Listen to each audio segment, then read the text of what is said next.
अस्सलामु अलैकुम वरहमतुल्लाहि वबरकातुहू। हज़रत ज़िया मियाँ साहिब सज्जादा खानक़ाह कलंदरिया काज़िमिया कापुरी शरीफ स्टेज पे तशरीफ़ फरमा है और उनके बगल में डॉक्टर सैयद सिराज अजमली साहब हैं जो एसोसिएट प्रोफेसर हैं उर्दू डिपार्टमेंट के AMU अलीगढ़ के, जिनका खुसूसी लेक्चर इस वक्त होगा। मैं हाजिर आ गया हूं साबरी लेक्चर सीरीज और उसके ताल्लुक से। चूंकि मैं इस इदारे का सरबराह हूं, इसलिए मेरी जिम्मेदारी है कि एक इफ्तिताहिया खुतबा की यह साबरी लेक्चर सीरीज क्यों हो रही है, इसके क्या मकासद हैं, उस पर कुछ वक्त आपके सामने आ गया हूं। इस साबरी लेक्चर सीरीज का यह तीसरा इजलास है और इस लेक्चर सीरीज को कराने का जो हमारे इदारे का मकसद है वो ये है कि कुछ ऐसे टॉपिक जिनके ऊपर हम अपने तलबा की ज़हन साजी चाहते हैं, उन अवाम की ज़हन साजी चाहते हैं, जहां पर कि हम अपनी बात, अपना पैगाम, अपना मैसेज दे दें। पहला साबरी लेक्चर जो हुआ था, जो लोग उसमें आए होंगे उन्हें अच्छी तरीके से याद होगा, वो मुजद्दिद अल-फ़सानी शेख अहमद सरहिंदी फारूकी के ऊपर था। उसको कराने का मकसद ये था कि हमारे मदारिस में, अहले सुन्नत वल जमात के मदारिस में एक वबा आजकल ऐसी बुरी तरह से फैली हुई है, वो असलाफ बेजारी की है। मुझे इसको कहने में कोई हर्ज नहीं है कि खास तौर से जो मदारिस हैं उनमें सिवाय एक जात के अलावा शख्सियत परस्ती की लानत इतनी बढ़ती चली जा रही है कि पूरे दीन को एक जात के इर्द गिर्द जो है वो लपेट करके रख दिया गया है। लिहाजा उस वक्त जो पहला लेक्चर हुआ था वो मुजद्दिद अल-फ़सानी शेख अहमद सरहिंदी फारूकी पर इसलिए हुआ था कि वो ऐसे मुजद्दिद हैं कि जिनको देवबंदी तबका भी और अहले सुन्नत का तबका भी बिल इत्तेफाक मुजद्दिद तस्लीम करता है।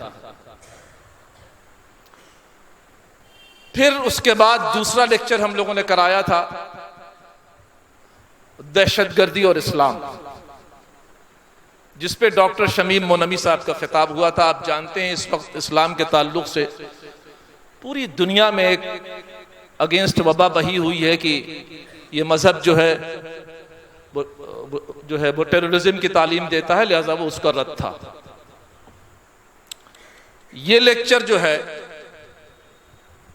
वाक़े करबला हक़ाइक़ के आईने में, इसको कराने का क्या मकसद है, क्या मैसेज खानका देना चाहती है इस पे। देखिए, बाज बातें इस वक्त इस लेक्चर के ताल्लुक से ऐसी हैं कि हो सकता है कि बाज हजरात को ये बातें मेरी बुरी लगें, लेकिन अब चूंकि अगर हक़ाइक़ बयान नहीं किए जाएंगे तो लेक्चर का मफहूम क्या है वो अवाम के समझ में आएगा नहीं। अस्हाबे अहले बैत और सहाबा की जात एक ऐसी जात है कि जो दीन आज तक हमारे तक आया है वो सहाबा इकराम का सदका है। अगर वो उसको महफूज न करते और ताबईन को मुंतकिल न करते और ताबईन तबे ताबईन को, बुज़ुर्गान दीन और इमाम मुज्तहिदीन को, तो वो दीन इस शक्ल में हमारे सामने नहीं आ सकता। लिहाजा सहाबा इकराम के एहसानात को तो उम्मत सुबह क़यामत तक फरामोश नहीं कर सकती। आइए तशरीफ लाइए।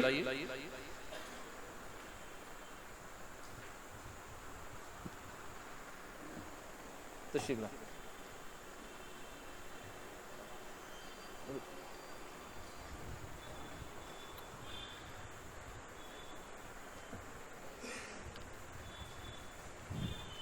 तो अर्ज ये कर रहा था, सहाबा इकराम के एहसानात को तो उम्मत सुबह क़यामत तक फरामोश नहीं कर सकती है।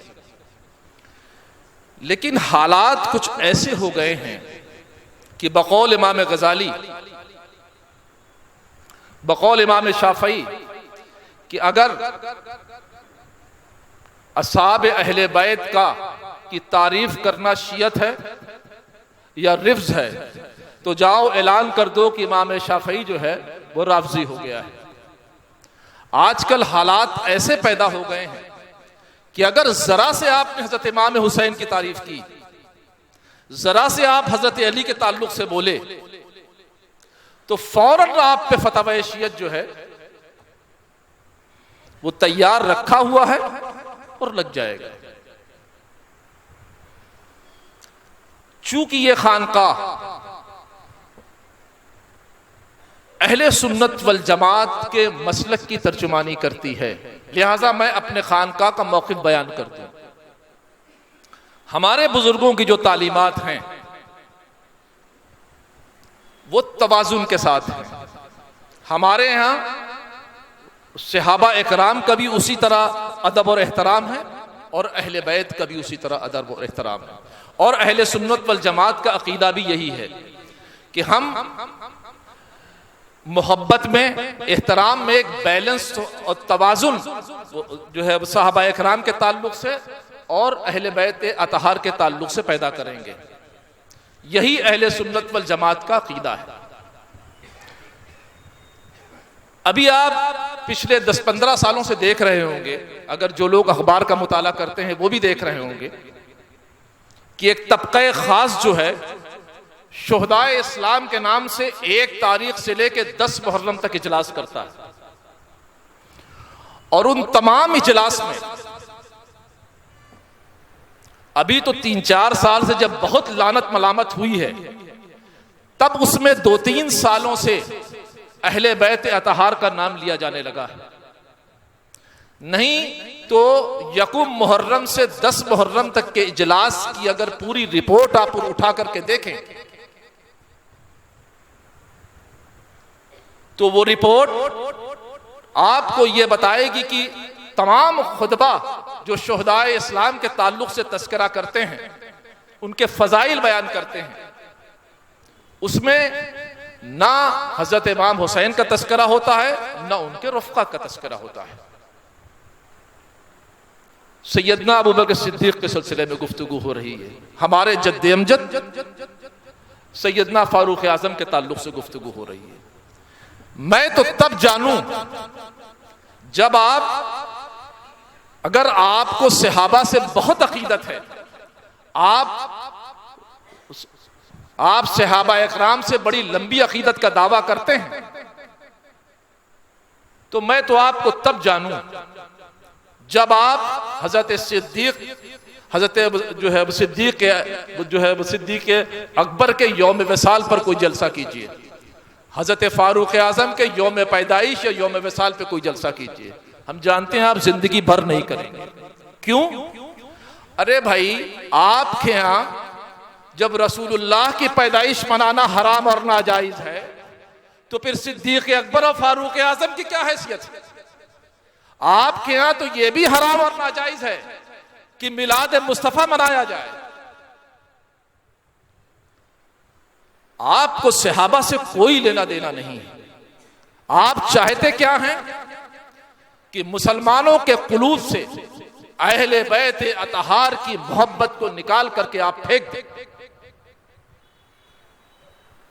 वरना 1 से 10 मुहर्रम तक तमाम सहाबा का तस्करा होता है। हजरत इमाम हुसैन का क्यों नहीं होता? हजरत इमाम हसन का क्यों नहीं होता? हजरत अली का क्यों नहीं होता? क्या ये सहाबी नहीं है? अरे भाई, इनको तो दोहरी फजीलत हासिल है। एक तरफ ये सहाबी रसूल है, दूसरे तरफ रसूलुल्लाह का खानदान है।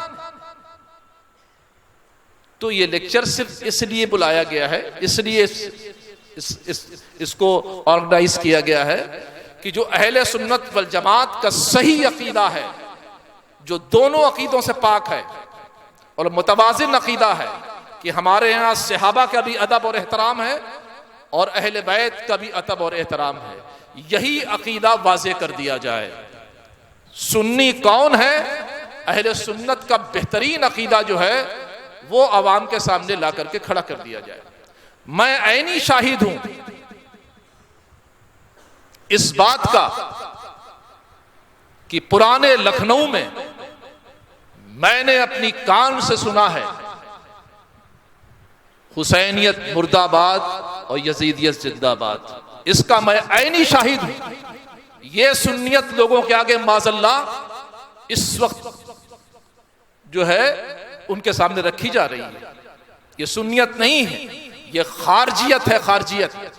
और अहले सुन्नत के अंदर अहले सुन्नत को खारजियत से बचाना सबसे बड़ी जिम्मेदारी उलमा की है। और ये नाम नहाद उलमा, ये तंजीमें पूरी अहले सुन्नत वल जमात को खारजियत की तरफ लेकर के जा रही हैं। लिहाजा न मेरे पास इतना टाइम है, न मैं इस वक्त जो है मेन खतीब हूं। लिहाजा चूंकि इस पे मेन लेक्चर जो है हमारे मेहमान का होगा, लिहाजा मैं अपनी बात पे यहीं खत्म कर देता हूं। व आखिर दावाना अल्हम्दुलिल्लाहि रब्बिल आलमीन।